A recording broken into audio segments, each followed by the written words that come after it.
नवरात्रीच्या सर्व भाविकांना मनपूर्वक शुभेच्छा।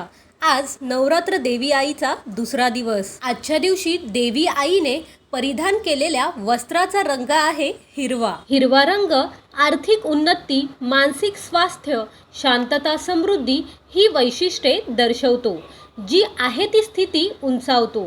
मग हिरव्या रंगाकडून आपण काय बरे शिकायचे?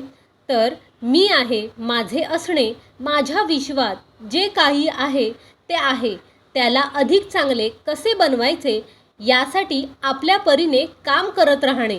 हिरव्या रंगात रंगून I am here to make the world better हे अवलंबिणे। हिरवेगार वृक्ष, लतावेली किंवा गवताकडे काही वेळ मनसोक्त पाहण्याने डोळ्यातील सूक्ष्म वाहिन्यांना शीतलता प्राप्त होते, विश्रांती मिळते, मन ताजेतवाने होते, कारण हा रंग रिफ्रेशिंग आहे। म्हणूनच रुग्णालयात देखील हिरव्या रंगाचे वस्त्र परिधान केले जाते,